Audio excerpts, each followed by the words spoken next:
Hola a todos, mi nombre es Andrea Torres, soy estudiante de la maestría en Consejería Familiar. El día de hoy les voy a platicar sobre depresión en niños. Este tema va dirigido para los padres de familia.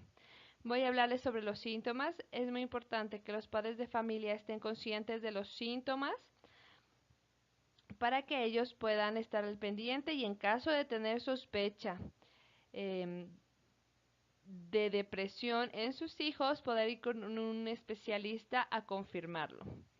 Les voy a hablar sobre los tipos de depresión, sus causas, sobre algunos modelos de la psicología, la evaluación y el tratamiento que se da para estos casos.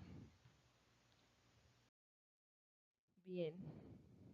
La existencia de la depresión en la infancia ha sido cuestionada durante muchos años. En épocas relativamente recientes, existía aún la concepción popular de una etapa infantil en la que no cabían sentimientos de tristeza, abatimiento, preocupación, sentimientos de culpabilidad, etc. Como se encargaron de demostrar diversos estudios, por desgracia, la existencia de tales sentimientos es una realidad ya en edades tempranas. Los síntomas de la depresión en niños y adolescentes son los siguientes. Los síntomas principales. El primero es un estado de ánimo disfórico, es decir, melancólico. Más a detalle son expresiones o muestras de tristeza, soledad, desdicha, indefensión, cambios de estado de ánimo, mal humor, irritabilidad, se enfada fácilmente, hipersensibilidad, llora fácilmente, negativismo, resulta difícil de complacer. La ideación autodescriptiva, que va muy de la mano, o se refiere al autoestima.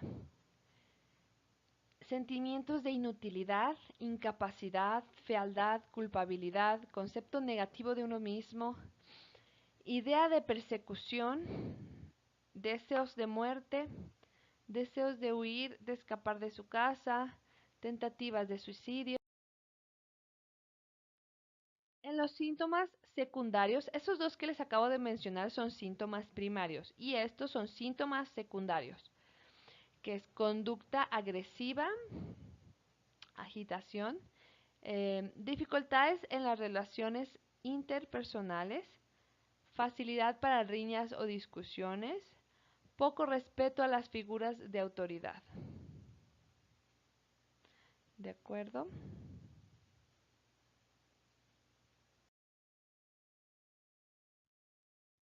En los síntomas secundarios están también las alteraciones del sueño. Insomnio inicial, sueño inquieto, insomnio tardío, dificultad para despertar. El siguiente son cambios en el rendimiento escolar. Quejas frecuentes de los maestros, pobre concentración, dificultad en la atención, disminución del esfuerzo habitual en las tareas escolares, pérdida de interés en actividades extraescolares.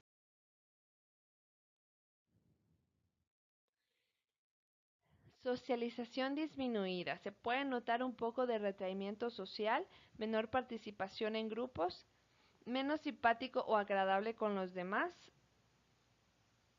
retraimiento social, pérdida de los intereses sociales.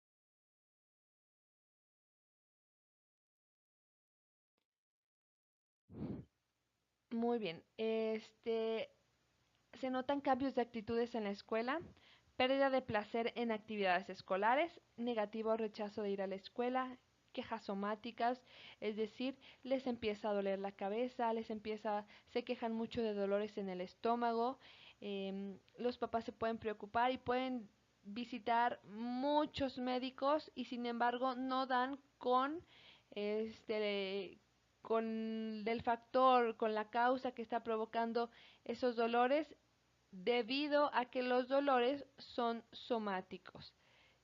El problema es psicológico, en este caso es una depresión, y lo somatizan en dolores, en enfermedades.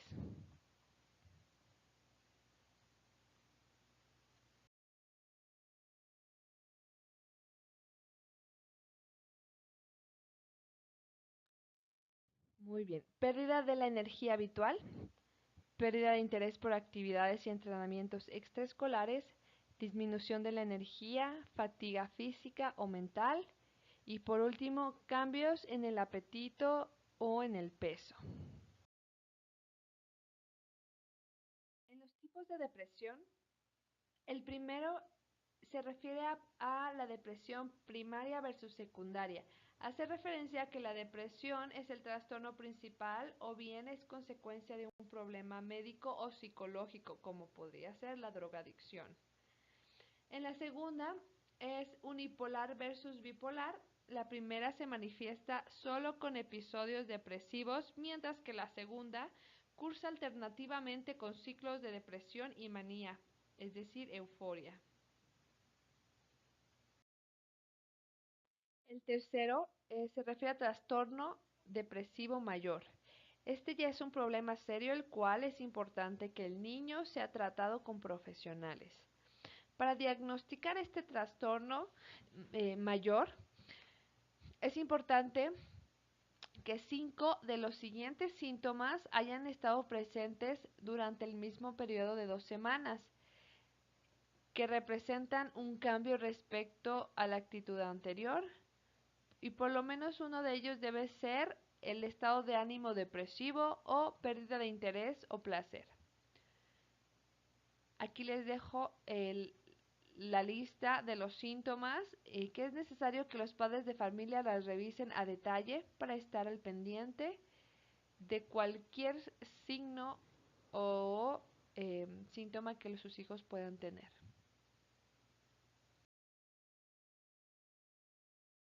Muy bien, la depresión endógena versus exógena hace referencia al tipo de causa desencadenante. El primero es la interna, puede ser un déficit funcional de noradrenalina, por ejemplo, o la externa, que podría ser la pérdida de un ser querido. Les voy a hablar sobre las causas de la depresión. El primero son factores biológicos que en estudios de la población adulta se han hallado déficit funcional serotinérgico como un elemento facilitador del trastorno afectivo. Sin embargo, en la población infantil se ha intentado um, reproducir estos estudios y no han sido concluyentes. Por lo tanto, vamos a pasar al segundo, que son factores genéticos, en donde, según diversos estudios efectuados, los factores genéticos podrían explicar un porcentaje elevado de la varianza en la transmisión de los trastornos afectivos.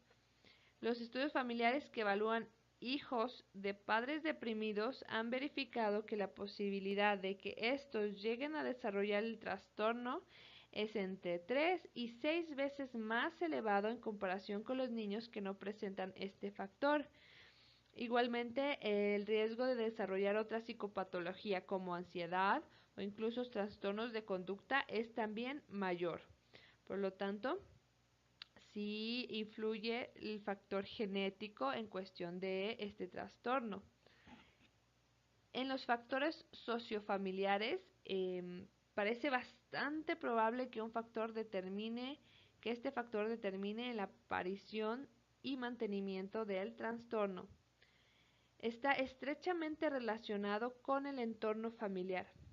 La depresión sería resultado, entre otros factores, de una pobre interacción entre padres e hijos.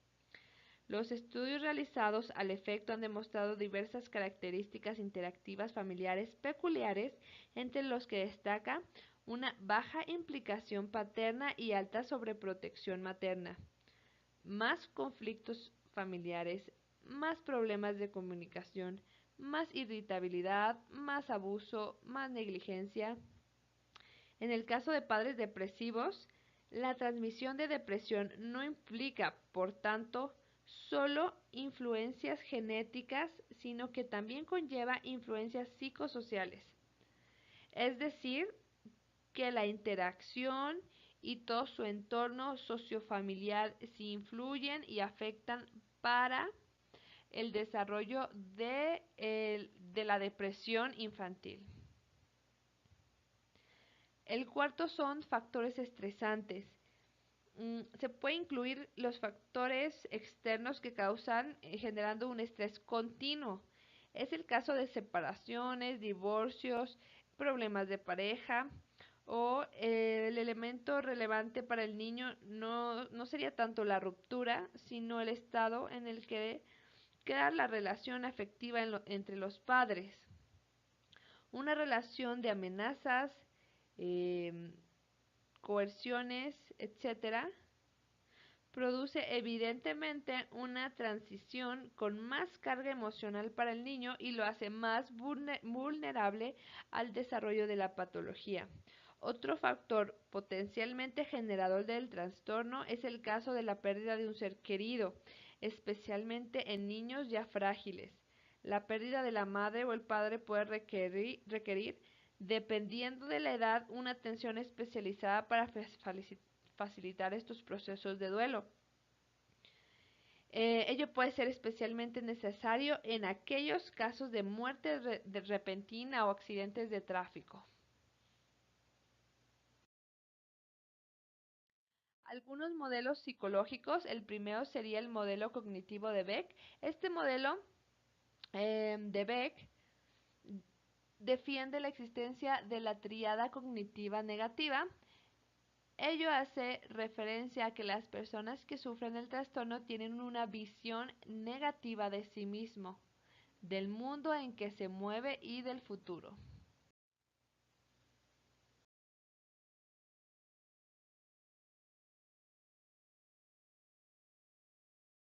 Algunos modelos psicológicos también son el modelo de indefensión aprendida, que es de Seligman. El modelo asume fundamentalmente el principio de que una persona sometida a situaciones no controlables presenta un conjunto de déficits motivacionales, cognitivos y emocionales agrupados bajo el nombre de indefensión aprendida. El modelo reformulado de la indefensión aprendida argumenta que el niño que desarrolla la depresión presenta expectativas de daño, es decir, espera la ocurrencia de hechos aversivos o que no son deseados. También presenta las expectativas de incontrolabilidad. Esto es que cree que ninguna de sus respuestas pueden cambiar la probabilidad de un evento. Finalmente, y en base a las atribuciones, el niño depresivo tiene un estilo atributivo peculiar, ya que atribuye sus fracasos a factores internos, globales y estables, mientras que sus éxitos son atribuidos a factores externos específicos e inestables.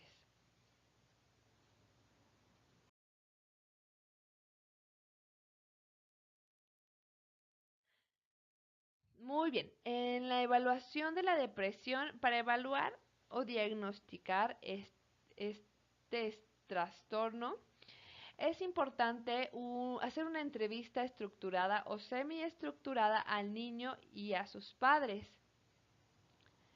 Aplicar ciertos cuestionarios de depresión para niños. Hacer un resumen, recoger la información y poder llegar a ciertas conclusiones.